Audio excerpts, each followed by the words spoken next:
সুনীল নারায়ণ একাই দিল্লির বিপক্ষে ম্যাচ জিতিয়ে দিল।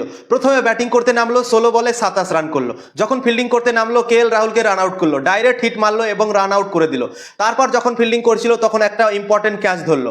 তারপর যখন সব থেকে বেশি প্রয়োজন ছিল এবং পার্টনারশিপ হয়ে গেছিল দিল্লি দলের এবং মনে হচ্ছিল কি খুব সহজেই দিল্লি সেই রানটা চেস করে নেবে, এবং তখন বল করতে এলো সুনীল নারায়ণ এবং 2 উইকেট নিয়ে পুরো ম্যাচকে ঘুরিয়ে দিল সেই ওভারে। এবং তারপর আবার বল করতে এলো, সেই ওভারেও 1 উইকেট নিল এবং 2 ওভারে 3 উইকেট নিয়ে পুরো ম্যাচ কলকাতার দিকে নিয়ে চলে আসলো। এবং আজকে ক্যাপ্টেন্সিও করছিল, আজিঙ্কে রাহানের চোট হয়ে গেছিল, হাতে বল লেগেছিল এবং তাই জন্য সে বাইরে চলে গিয়েছিল।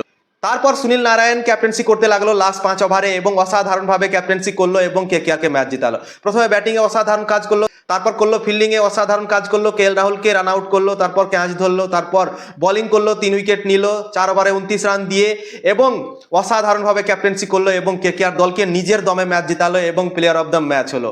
অসাধারণ ক্রিকেট খেললো কলকাতা নাইট রাইডার্স দল এবং খাস করে সুনীল নারায়ণ আজকে যেভাবে পারফরমেন্স করলো, কাবিলে তারিফ ভাই। তার জন্য একটা হাততালি আমার তরফ থেকে এবং কেকেআর ফ্যানদের তরফ থেকে আরও একটা হাততালি।